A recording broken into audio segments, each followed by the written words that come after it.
In this week's episode, we're answering dozens of questions from you, the subscriber base, that you have around cybersecurity, certifications versus education, how to get a job as a SOC analyst, what skills are necessary. It was a really fun, lively engagement, and maybe your questions are answered too.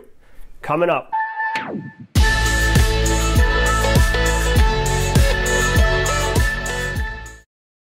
Hey everybody, welcome to Simply Cyber, the YouTube channel that helps you make and take a cybersecurity career further, faster. I'm your host, Gerald Ozier, and every week we're dropping knowledge around cybersecurity and the cybersecurity industry.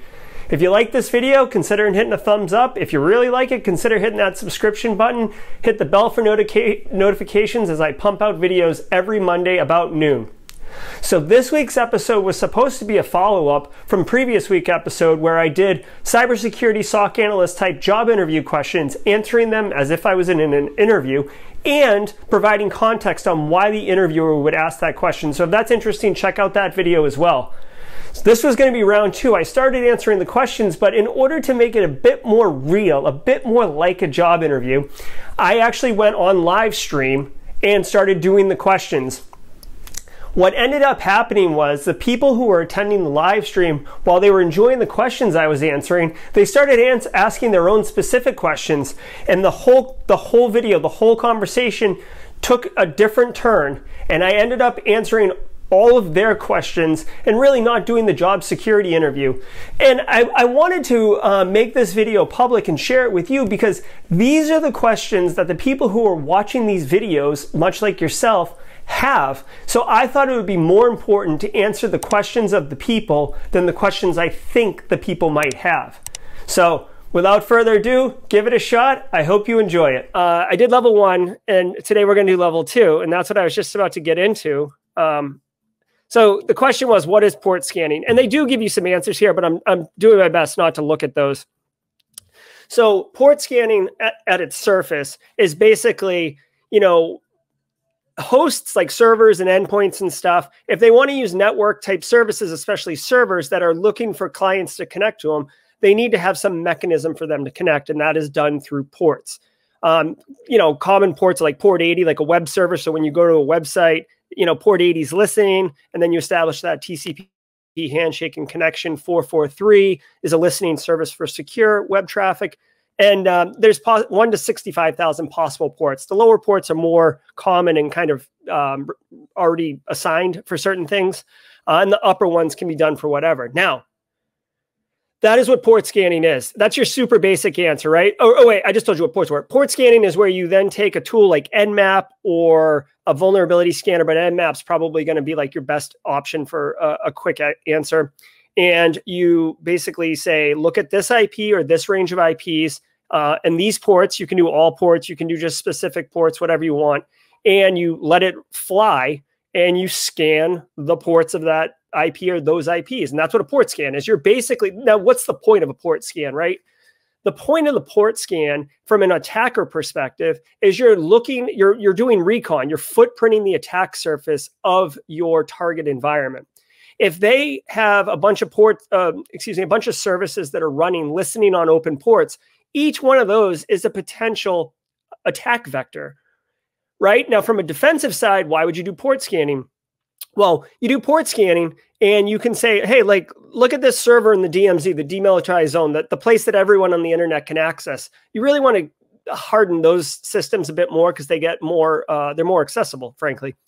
So if you do a port scan on a web server in the DMZ and it's got all sorts of weird services listening for connections that you may not assume, so maybe it's got 80 and 443, that's what you would expect, but perhaps they've got something on 5132, right? And it was something that a web developer was practicing with. They were trying to set up some service to communicate with a third party and APIs weren't working or whatever, and they left it on, right? As an attacker, that's super juicy because, first of all, it shouldn't have been done in prod. It should have been done in dev. But web developers do things in prod or they get migrated up. And the point is, if you're a defender, if you're doing these routine port scans and checks, you can validate the configuration of those systems to be able to assure that they're actually aligned to whatever the baseline configuration is or whatever your hardened configuration is. you'll see a lot of offensive like classes, like if you do like a 0 to hero or like learn to hack or pen testing 101, those type of things. Like literally one of the first things you do in the cyber kill chain is reconnaissance, and using a network mapper to do a port scan is like, that's step one, right? Like, you know what your target is, your IP, right? And you scan it to see what you can do. That's what port scanning is. So I assume that they would be asking you this question because it's a fundamental concept within cybersecurity, whether you're on the offensive side, the defensive side, even the governance and compliance side, right? If you've got all sorts of listening ports all over the place, that's bad news. And just as a bonus point, because I'm a big advocate in job interviews. If you bring up relevant current topics, it shows that you're very proactive and you're engaged in the community. Recently, like something like Bluekeep, right? So Bluekeep was kind of a vulnerability, but it had to do with the RDP protocol, which listens on 3389. That's one of those like reserved ones that everybody knows about. And if you're scanning your own DMZ, you're doing your own port scan of your DMZ area to look for systems that are listening on 3389, because frankly, admins will sometimes turn it on because it's easier than having to come into work. They can just remote from their home because maybe they haven't set up VPNs or whatever, but they remote in to the server to fix it or whatnot. But it also leaves an opening for threat actors, right? So Bluekeep's one, Zero Logon, that's another one. I can't remember exactly what the details were with Zero Logon, but you could scan for them. That's what a port scan is. If you have any questions, fire them into the chat window. I should be able to see them. I saw Michael's comment from YouTube earlier when I was speaking with no sound, like a rookie. Okay. What is the difference between VA and PT? Okay. So first of all, I'm going to assume this means vulnerability assessment and penetration testing. Yeah. Okay. So first of all, this is obnoxious that they would ask this question. What is the difference between VA and PT? Like, I've been working in the industry a long time. No one calls vulnerability assessment VA, and pen testers certainly don't say like, oh, I'm a professional PT-er. Like, those aren't terms. So that annoys me. But let's just assume that the question from the interviewer is, what's the difference between vulnerability assessment and penetration testing? Now, this one, I think they're asking you because it's really a familiarity with the common terminology. Like, these two aren't really similar in any way. So hold off before you like roast me on the comments here. So definition wise, penetration testing is, typically the ethical hacking. It's the offensive testing of a system, like a server or an entire system, like a enterprise system or a process. Basically, you're looking for weaknesses and you're trying to exploit them, right? Exploit a vulnerability to gain access to an environment, ultimately to achieve whatever the objective is. So when you do pen testing, typically it's a paid engagement, right? You're not just pen testing like a renegade. When you're doing pen testing, there's typically like, the organization's like, we want to know how weak we are, or we want to be able to tell if you can get to a certain asset, right? So like our patient medical database is our greatest asset. Our blueprints for the new electric car is our crown jewel. And we want to know if you can get to it. So that's really what a penetration test is. And it can be social. It can be like, meaning you can like physically go on premise and try to lie your way into the data center and get physical access. It could be purely technical, where you're penetrating through the DMZ, like web apps or whatever, exposed listening ports, and whatever you want. So that's what pen testing is. It's like very much the essence of ethical hacking or the offensive side of the house. So we've got a question for Ahmed here, and I'll answer this, Ahmed, in just a second. I wanted to give you a shout out. I'll answer this as soon as I'm done with this question here. Now, vulnerability assessment. This is basically looking at your organization, your infrastructure, and assessing oftentimes the technical side of it, where your vulnerabilities are. So like you would use a scanner like a Qualys, a Rapid7, a Nessus scanner. OpenVAS is a free one or open source one. And you could scan your environment and find servers that have, they don't have patches applied or they're misconfigured. Those are really the two big vulnerabilities, right? patches where, especially if there's exploits out there, or there is misconfigurations like an OpenS3 bucket or something like that. Now, I will say that the way that you could tie these together, since the interviewer is asking the question, the way that you would tie it is vulnerability assessment is a technique used by pen testers in order to identify potential exploitation paths. So I'm a pen tester. I've been paid to hack your server. Yeah, I can do port scanning like we just talked about in the previous question, but I could also run a vulnerability assessment or vulnerability assessor tool, right, on it and find, oh, like not only did I find that you're running, your port 80 is open for that port scan I just did in the previous question, but you're running like an old version of Apache, like Apache 2. And then I can say, okay, now that I know that, I can use that information to go find to see if something like Metasploit or something else has a known package that will exploit that web server, that vulnerable system.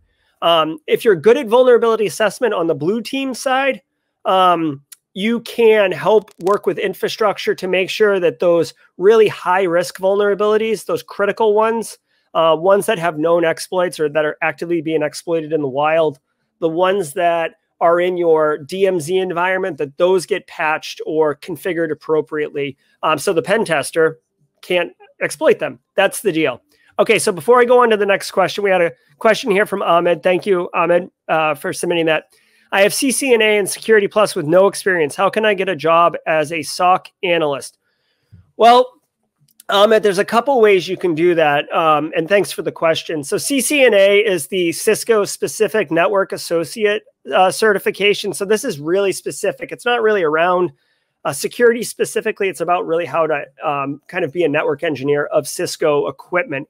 The Security Plus one is your entry-level certificate into the information security industry, and it's really what I would recommend folks get if they're interested in cyber.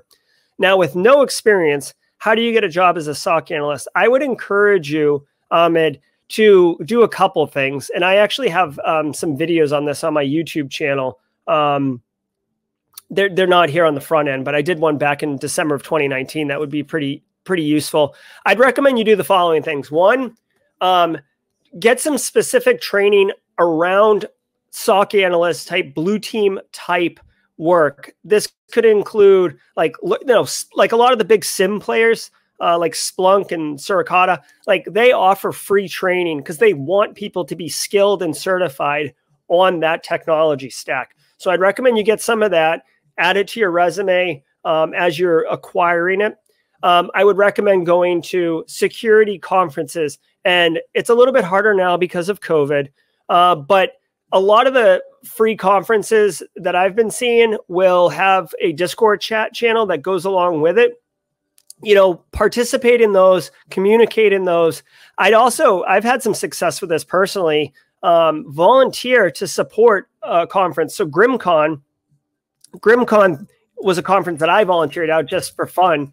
And I got to meet everybody that worked at GrimCon 3 is coming up. If you can see this, whoops, I'm trying to blow this up here for you. GrimCon 3 is coming.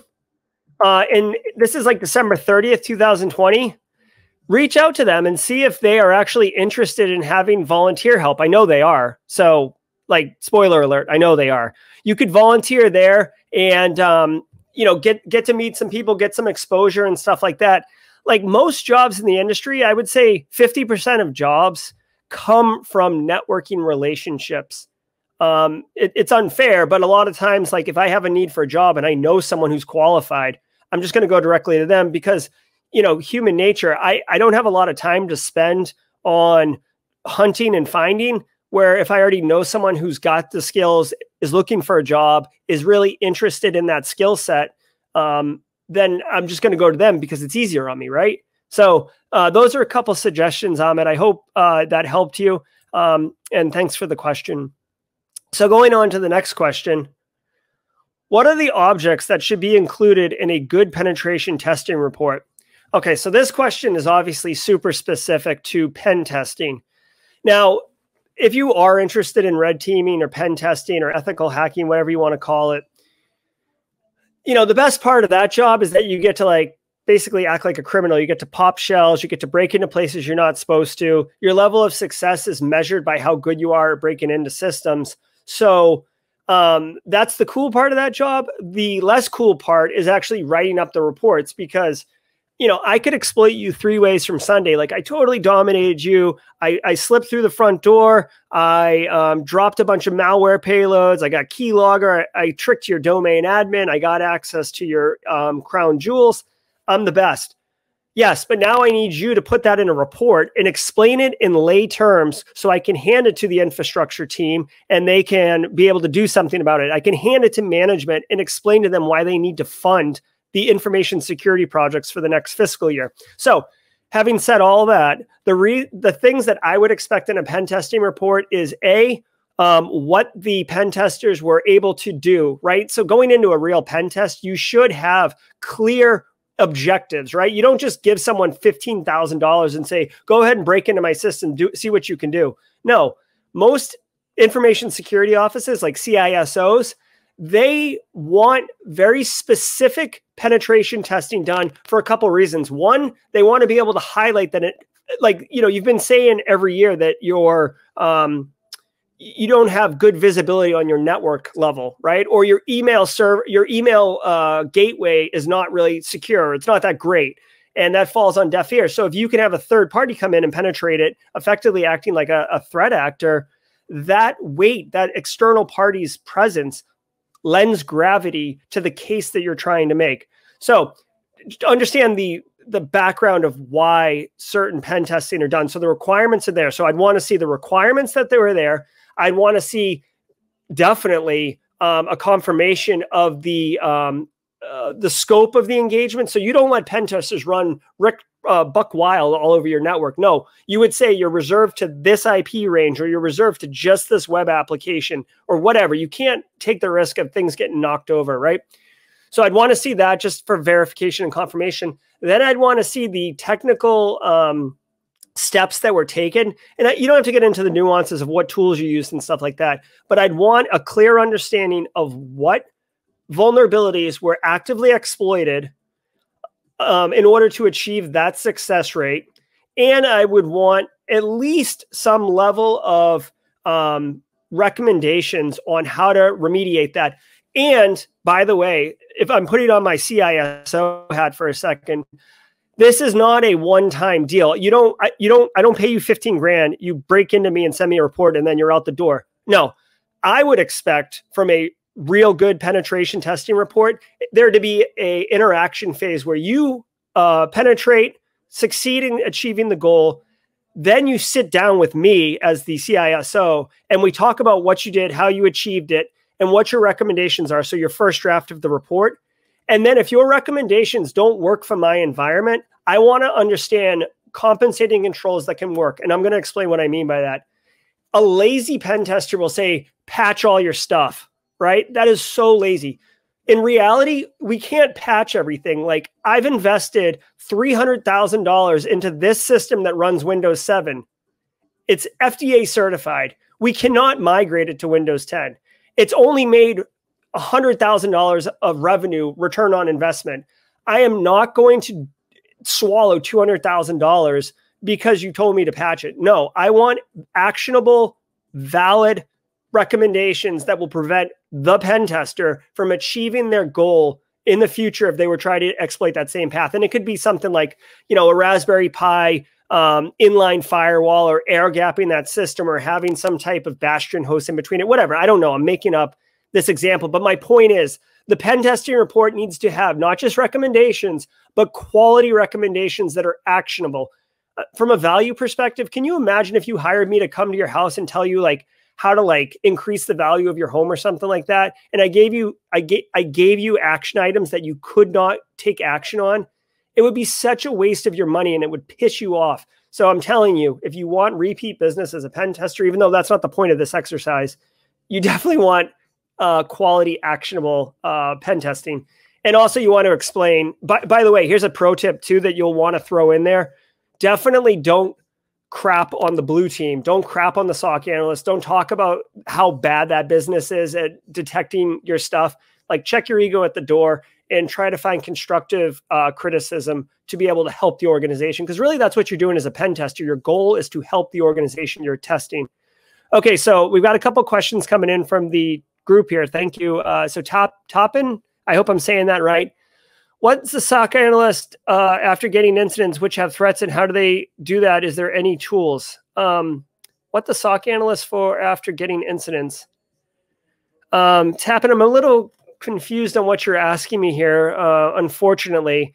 If you're asking what happens after there's an incident, so the SOC analyst is one role where you're like looking for bad stuff. In some organizations, hey Jeff, Brum. In some organizations, the SOC analyst will also do incident response, but in some organizations, it's also a split role. So after an incident happens, the incident response team could come in and they have a whole host of tools. Okay, so what's the SOC analyst do after getting an incident? Thank you, Tappin. So there's a bunch of tools. I mean, very, very much the incident response life cycle. Here, let me just pull this up really quick because it's actually a really well-known thing here. We'll just pull up a graphic. See if I can pull this up for you guys. Right, so maybe you can see this, right? So prep is basically getting your stuff in order and getting ready to rock and roll. Detection is where you've got that SIEM tool. You've got, I mean, Tappin, in order to be like good at SOC analyst, like not you as an individual, but as an organization, you have to have quality logs feeding into your SIEM. And this has to do with things like time drift. Like all your logs have to have the same timestamp, right? Because if you're trying to correlate logs and find out what actually happened or what's the scope of the exposure, if you got timestamps all over the place, you're not going to be able to correlate. It's going to be a hot mess on fire. So prep is huge. Then you're detecting.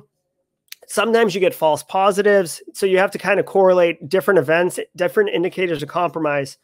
But once you've identified an issue, you go into your containment, eradication, and recovery phase. And this is basically where you're putting your arms around the problem. You're probably popping that host off the network or locking it down, right? So it can prevent the spread.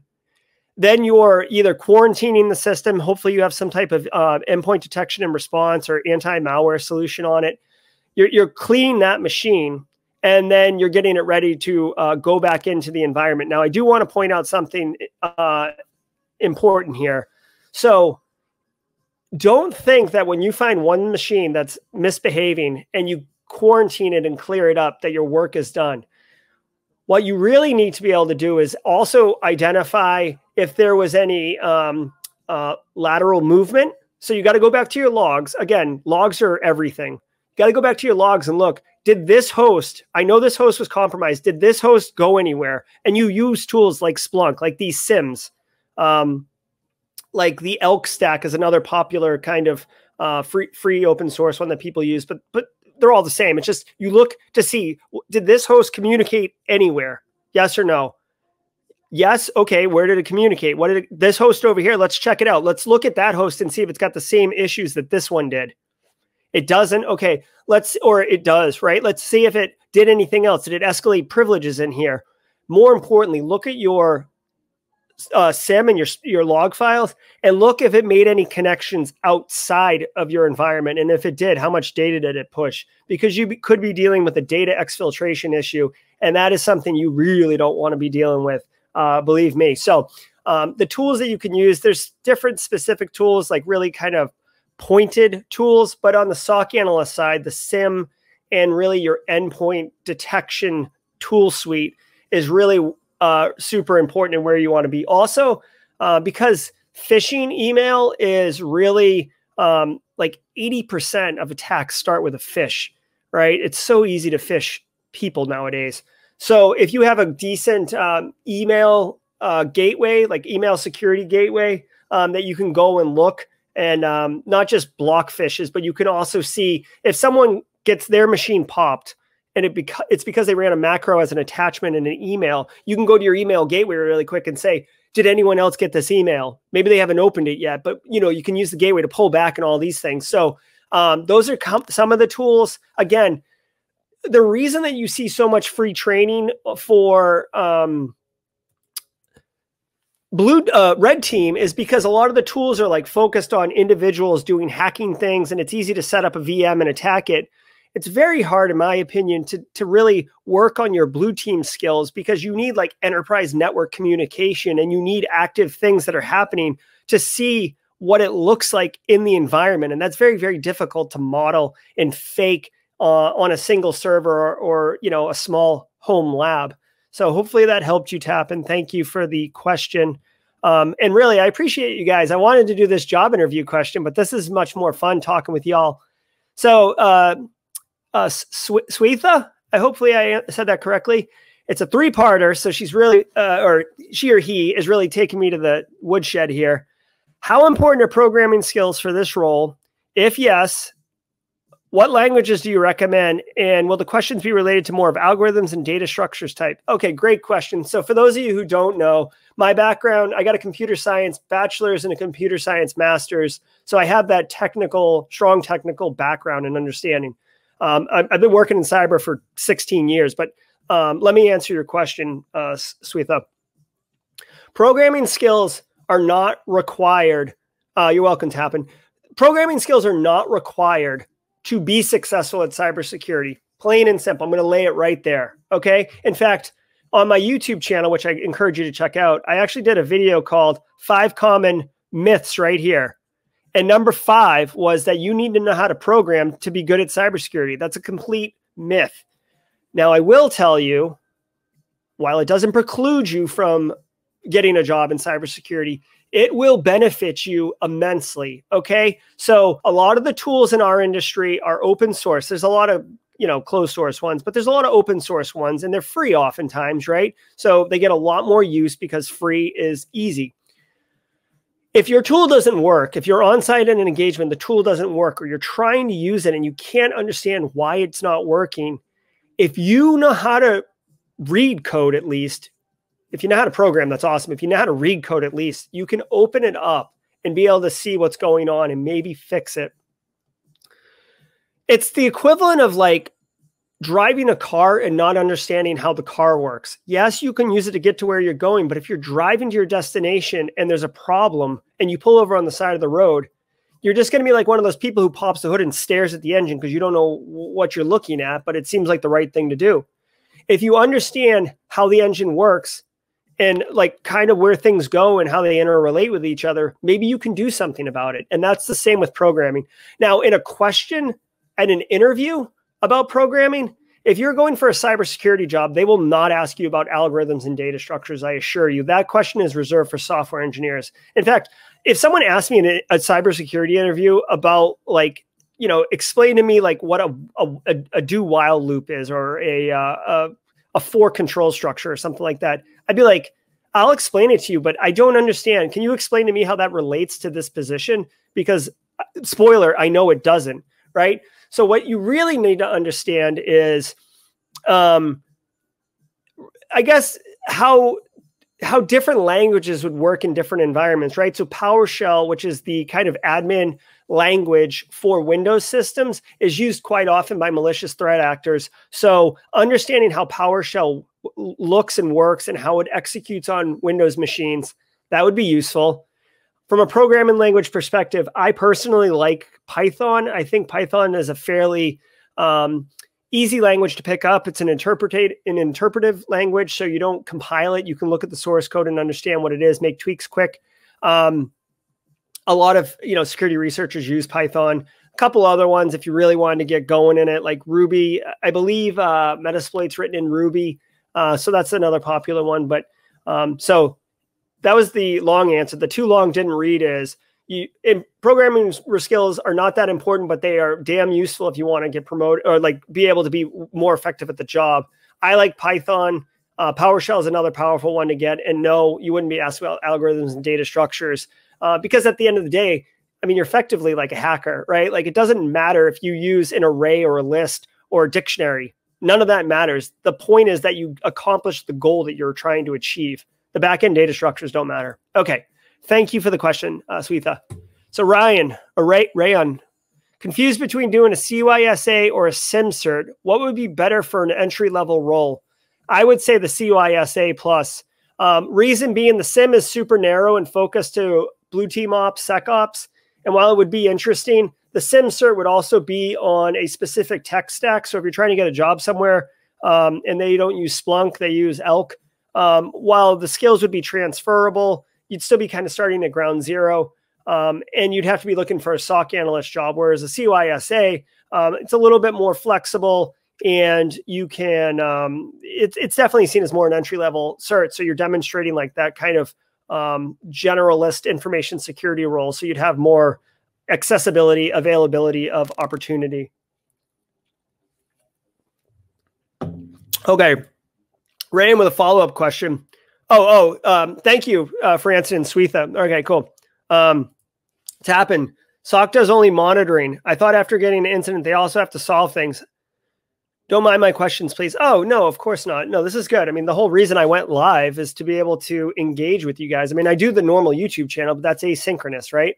So, SOC analysts, the true essence of the SOC analyst is looking for bad stuff to happen. So you'll see things called MSSPs, managed security services providers, and they'll be like one MSP for multiple businesses, and all the logs are flowing in there. And they will say they're keeping an eye on things, and they'll say, oh, hey, there's a problem over here. And maybe they like put a problem, a quarantine in place or something like that. But there's another role called incident response, which you can be an incident responder. You can be a digital forensics person. Those are all in the same suite of blue teams, SOC analysts, DFIR stuff. So they are two different things, Toppin. Although in some organizations, you will wear multiple hats. But if you're looking for a SOC analyst role, I don't want to say be careful, but look at the actual description of the job. And when you're interviewing, discuss what the scope of responsibility is. Because it may be different depending on organization to organization. Excuse me. Great questions, everybody. Thank you. I really, really enjoy engaging with you. So let's see what the next question is. What is compliance? Okay, so this is another question. These questions like all over the place, huh? So what is compliance? In the world of information security, there's an entire segment of work called governance, risk, compliance. You'll hear it called GRC. This is like basically keeping the organization in good graces with regulatory bodies or with executive leadership, as well as ensuring that you're set up in a way that you're protecting your organization, right? So when you look at the NIST CSF here, I'm so glad that I have this access to my web browser and show you guys what's going on. So the NIST CSF, this is a framework. Oh, you guys can't really see it, huh? Maybe this will work. Sorry. If you can't read it, I'm sorry. But basically, it's 5 phases: identify, protect, detect, respond, and recover. And this is kind of a strategy for a programmatic approach to an information security program. Governance, risk, and compliance is really looking at the identify and protect, right? It's like making sure that your stuff's in order. So when things do go, you kind of limit things going bad, but when they do go bad, you've got the blue team side to deal with detect, respond, recover. Compliance is your organization's ability to actively and validly put in controls that are required by either external parties or internal parties. So to give you an example, HIPAA is a United States legislative piece of law that requires healthcare entities, essentially covered entities, to comply with certain security requirements, right? There's like 17 of them. Some are physical, some are administrative, some are technical. But the point is, if you're practicing healthcare in the United States and you're making money from a business perspective, you have to comply with HIPAA. You cannot just go renegade and do whatever you want and say, to hell with it, I don't care if I'm compliant or not. It can't work that way. You need to be compliant. And if you're not compliant, then the government comes in and they fine you a lot of money and they embarrass your organization. And then you could lead to reputational harm where people don't want to come there because they don't feel that their information is safe, etc. So compliance is basically ensuring that you align to certain requirements. Now, I will tell you, if you're an organization that has multiple compliance requirements, it's foolish to just try to comply with this and try to comply with that. What you should do is actually put in a comprehensive information security program that addresses a bunch of different things. And then when you need to comply with whatever this standard or legislation is, payment card industry is another popular one, then you just look at your organization and extract out the requirements that they have. And because you've already been implementing them plus more, you can quickly say, yep, PCI, here you go. This is how we're doing it. HIPAA, yep, here you go. This is how we're doing it. And that's how you effectively implement compliance in organizations. I do want to highlight something here. This is a phrase you can take with you. I've said it for years. I heard someone say it. I stole it from them. Maximum compliance equals minimum security. Do not confuse being compliant with being secure. There's all sorts of pencil whipping of compliance requirements and checklists that you can go down and say, yep, we're doing that. Yep, we're doing that. Yep, we're doing that. And you're not really any more secure. You're doing the compliance activities because you have to stay in business, but you're not really secure. And I'll give you a great example. This is a wonderful example. Almost every security compliance standard requires that you train your staff on security risk, right? Hey, staff, this is what a phish is. Hey, staff, don't click on this. Okay, so if I require staff for 10 minutes a year to look at a PowerPoint that I wrote, I can say, yes, I annually train my staff. That is not good enough, right? Like no one's going to remember. If you give them a PowerPoint, maybe they don't even open it. Maybe they don't click through it. Maybe they don't pay attention. Maybe they're doing other work, whatever it is. That means that you are compliant, but you are sure not secure at all. And that's a great example and one that you could use if you were ever asked the question, what is compliance? Because to me, it's like, with this question, not only is what is compliance, but why is it important? And what are some misconceptions about it? Like, let's give a valid quality answer. Okay. I get all worked up with these questions, people. All right, so we got some more stuff coming in here. Should hack the box and Vulnhub activities be included as accomplishment in a situation where you don't have work experience? Michael, in addition to telling me to turn my microphone on, thank you. This is a great question and one that I absolutely agree with 150%. Again, just to self-promote, I did a video on my YouTube page not too long ago called Bug Bounties. I don't see it here, but on bug bounties and all about how bug bounties work. And I would absolutely encourage you to include Hack the Box and Vulnhub activities. Now, what I would do for that specific thing, Michael, is I wouldn't say I did hack the box. I would say, like, think about like what methodologies you're learning. Are you using like, Jason Haddock's bug hunter methodology? Are you using different techniques? Like, are you looking at MITRE attack framework, whatever? Like, incorporate that into your resume, maybe under skills, right? And if you're using tools like Nmap or Burp Suite or Metasploit, whatever, include those under your skills. And then you could also include, this is how I would handle it. I would add a line item as if it was a job. How do I do this? Yep. Independent security researcher, September 2020-present. And then list under there what you have done as an independent security researcher. Like really capture what is the essence of, like successfully did this, this, and this, or how many boxes you popped. I would encourage you to also check out like that video I just told you about, the bug bounty one, or just go to HackerOne or BugCrowd or any of the other popular vulnerability responsible disclosure middlemen groups that basically work with businesses and hackers to allow that collaboration. You can go there and you can like just start hacking. You don't need a contract or anything like that. There are rules of engagement, but if you go to like HackerOne, for example, I did it the other day. I went to HackerOne and then I was like, okay, so let me see who's here. Oh, Tesla's here.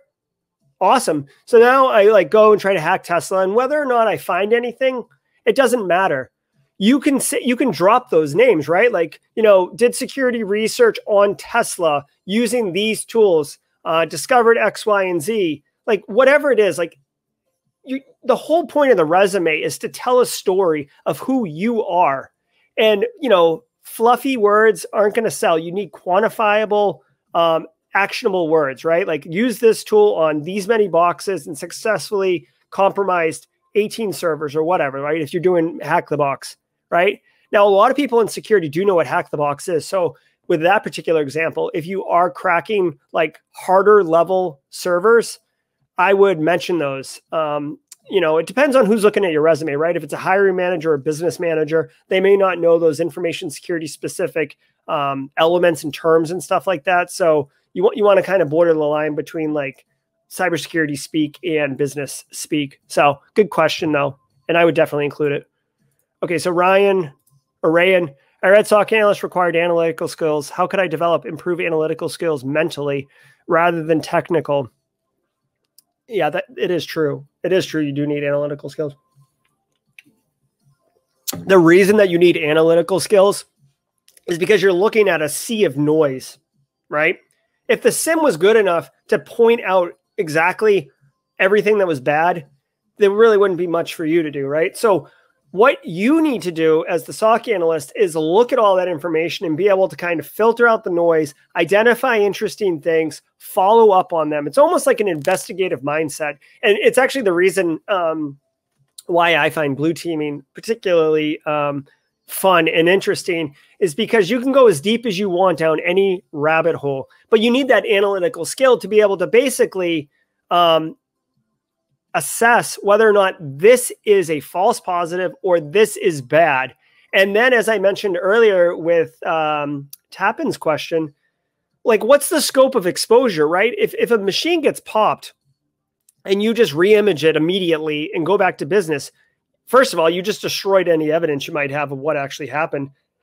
And secondly, you don't know if it's like there's a bigger exposure, if things have like moved laterally within your environment. Lateral movement is very difficult to detect, right? So you need that analytical skill to be able to say this incident is resolved, or we're going to keep our eyes out for this, this, and this. If you are interested in developing those skills,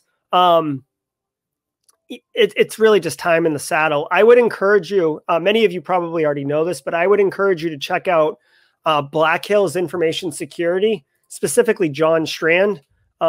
He is amazing. They are amazing. And they have so many really good videos on like SOC analyst type work and things to look for. They got webcasts here. Check it out.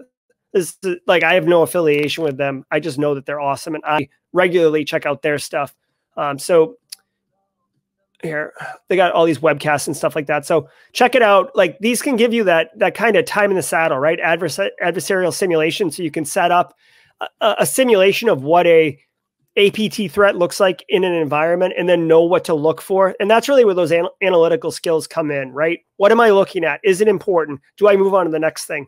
Because if you spend all your time looking at one thing, there's going to be a lot you're missing and you could be going down a rabbit hole. Okay. So hopefully that helps.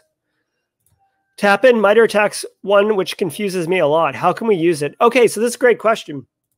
I actually had trouble with MITRE attack, and I misunderstood it at first, but I've since, spent some time looking at it, understanding it. So the MITRE attack, for those of you who don't know, MITRE is, a United States-based think tank. They just crank out really, really good stuff and really smart people.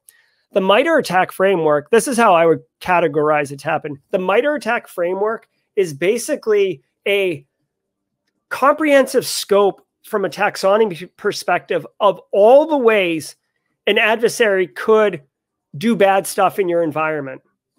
So back in the day, it used to be like hackers, cybersecurity threat actors, they were like magicians, wizards. Like you didn't know what they were doing or how they were coming or going or what to look for. And MITRE attack framework is sick because it's literally all of them. If you take all the attacks that have happened here, let me blow this up a little bit for y'all. If you take all the attacks that have happened and you start to categorize them and break them into groups, the MITRE attack framework is that, right? So you can have one attack, one adversarial attack that composes multiple parts of this framework, which is fine, but this is the comprehensive list. Now, here's how you can use it. There's probably other ways. I'm not an expert on this, but this is how I would use it. When I am looking, like cybersecurity tools cost money, right? You can't just throw bodies at it. You need tools to help solve solutions, right? So if you are, say you have a firewall in your environment and you have an endpoint detection and response, like I don't want to use any specific vendor names, but let's just say you have like a good anti-malware agent and stuff like that. You can take that agent and map it to MITRE and say, okay, like we're running, let's just call it simplycyber endpoint detection, right? That way I'm being vendor agnostic. You could say, I've got endpoint detection response in my environment, and it covers command and script interpreting, exploitation and client execution, event triggered execution, and external remote service, just to name 4, right? Let's just say that that's all it does. Okay. Now 2 things have happened. One, I have absolutely mapped where my exposure is, right? Like I don't have a tool that does bits jobs. I don't have a tool that does access token manipulation. So I have weakness there, right? I have vulnerability there, or maybe they don't apply. But the point is, if you have tools that cover them, you could say, I've got this covered. What don't I have covered? And go buy tools based on priority and funding and all this stuff. Go buy tools to map that. Because like really think of it like a bingo card. You don't want to get a number called that you already have. You want something else. You want to fill out this card. It's got to be based on risk and your organization and a million other factors. But this is like a simplistic way of explaining how MITRE ATT&CK framework could be used. Another slam and benefit of MITRE ATT&CK is you've got a great tool in your environment and a vendor comes by and says, hey, we want to sell you this. You say, well, what's it do? And they said, oh, it's next gen. It does amazing stuff, right? They've always got the slick, great sales thing. You can take it and map it to MITRE. This is objective analysis. And guess what? It actually maps to the same 4 things that you already have a tool that does. So from a risk reduction perspective, this snazzy new next-gen tool literally gives your environment, your company, your organization 0 value. That is the benefit of MITRE ATT&CK. Again, Black Hills, John Strand, they have an entire video on MITRE ATT&CK and how you can use it. I'd encourage you check that out. But hopefully, Tappan, that answers your question. It's a cool idea. You know, it's getting traction in the industry. Oh, and here's a freebie. Let me tell you this, because I'm going to be doing a YouTube video on my YouTube channel in a couple of weeks. But if you want to learn more about it, MITRE ATT&CK, I had a conversation with the director over this company here, Attack IQ, but they have this Attack IQ Academy. If you could see, it's academy.attackiq.com. But they have these free training plans. And check this out. This is the one I'm going to do a video on and I'm going to take myself. But they have an entire video learning career curriculum on foundations and operationalizing MITRE ATT&CK. So Tappan, if you check this out, I don't know if you subscribe to me on YouTube. If you do, great. If you don't, that's cool. But if you do take this before I do, I'd love your thoughts on what you think about it and how you think about MITRE ATT&CK now that you've done it.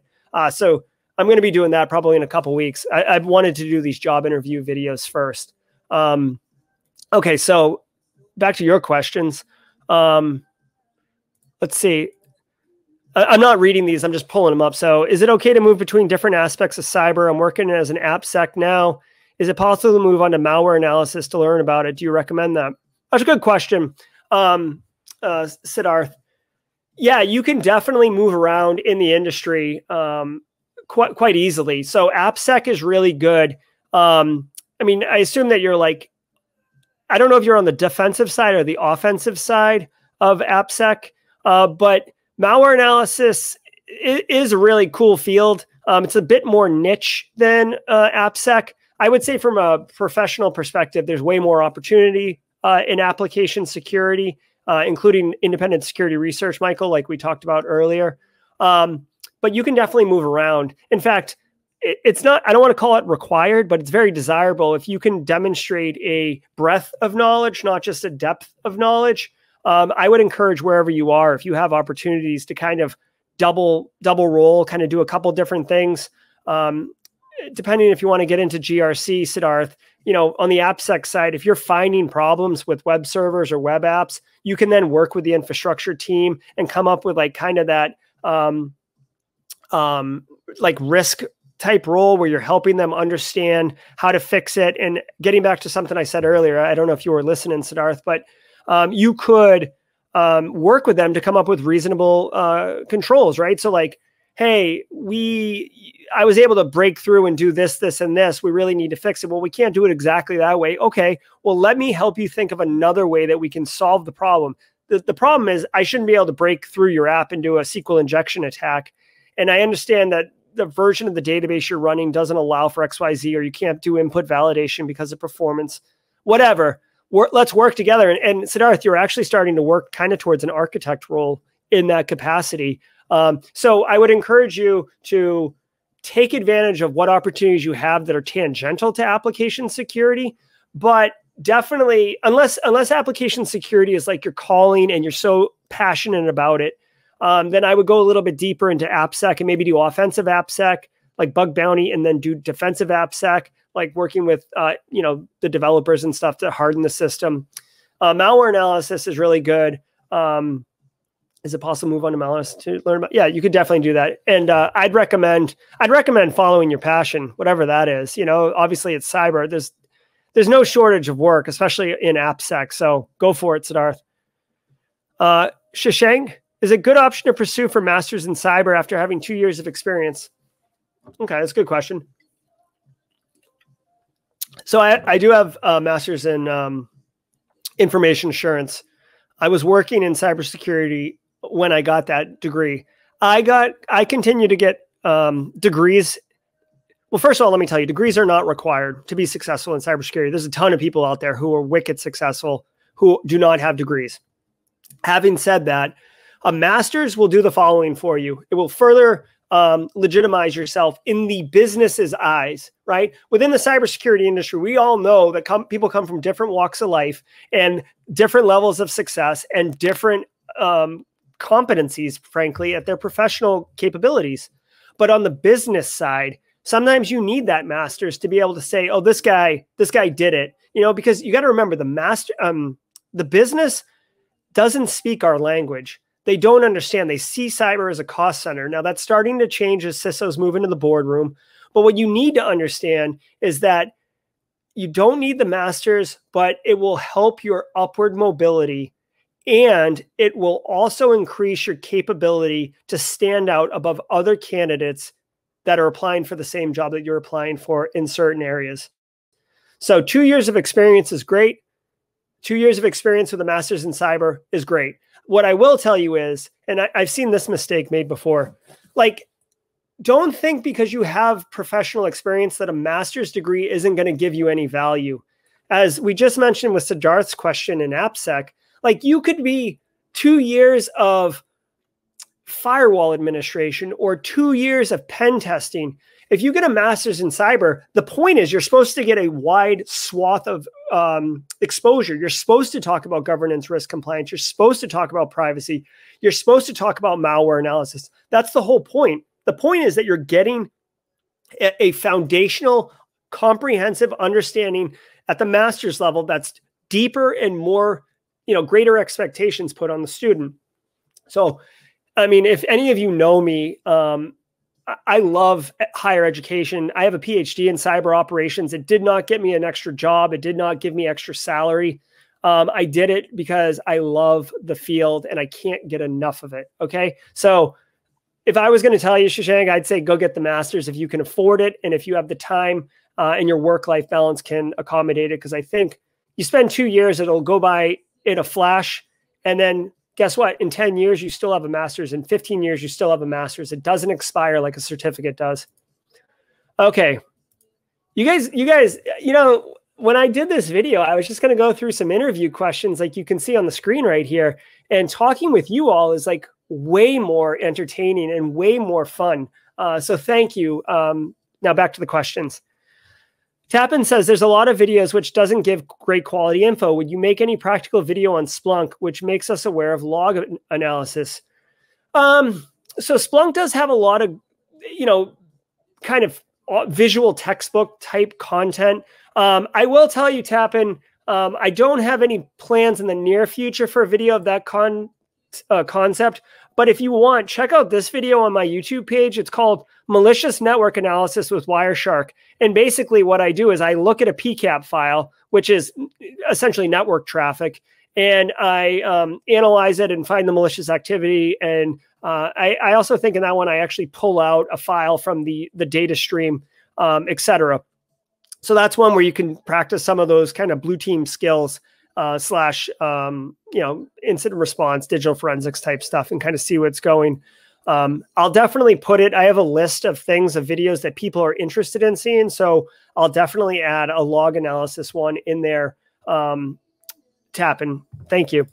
So Michael says, thank you, Gerald. Appreciate your information. Love to connect with you. Yeah, hit me on LinkedIn. Everybody, I'm on LinkedIn. I accept all connections. I do the YouTube thing because I'm just like loving it. So everybody should thank Michael because he's the one who told me my mic was muted for the first 3 minutes of this broadcast. All right, Kenwar. Hey, Gerald, I'm generally interested in cyber, but it is quite a vast field. So what would you suggest in order to choose a path? It really is a vast field, Kanwar. I would say, again, I'm leaning heavily on my YouTube catalog that I built up. But like I did a video a couple days ago or a couple weeks ago called 5 Cyber Entry-Level Jobs, where I talk about 5 different jobs in the field that are all very much different. I would encourage you to check that video out. The problem is there's so much breadth, as you actually call out here, in the field that if you don't, it's like having a plan. Like if you don't know what the destination is, how do you even know how to start going there or what to pack or how much food you need, right? So I'd encourage you to kind of take a look at the different opportunities within the field, find one that resonates with you, and then begin to work towards getting there. I'd also encourage Security Plus. It's an entry-level certification and will give you a nice, well-rounded, basic, comprehensive understanding of the field in general, and it'll help you quite a bit get a job because a lot of these entry-level jobs have a Security Plus certification requirement, or at minimum, it'll have you stand out beyond your competitors. Also, I had another video I thought I wanted to tell you about, but I don't remember. Anyways, so let's see. DJ, loving the live stream. Thanks, DJ. I appreciate it. Actually, you know what I want to share with you all? Because I feel like I'm getting a lot of these questions. If you go to my GitHub page, it's GitHub. If you do GitHub in Google, GitHub JerryGuy311, that's my GitHub handle or whatever. I have this huge repository of free resources that I maintain. And it's like literally all this stuff, right? Conferences, webinars, training, books. It's all free and you can use it all you want. And every single thing in here is absolutely free. So take advantage of it. There's something in there for everybody, offensive, defensive, the world. So I just hit an hour time. Wow, that was a lot of fun. Thank you again for all those people who participated in submitting questions. I do scheduled live streams, but sometimes I just go renegade and throw it on live and just see what happens. So connect with me on LinkedIn if you want to get some of that. Obviously hit subscribe on the YouTubes if you're feeling that too. And every Monday. So until next time, stay secure.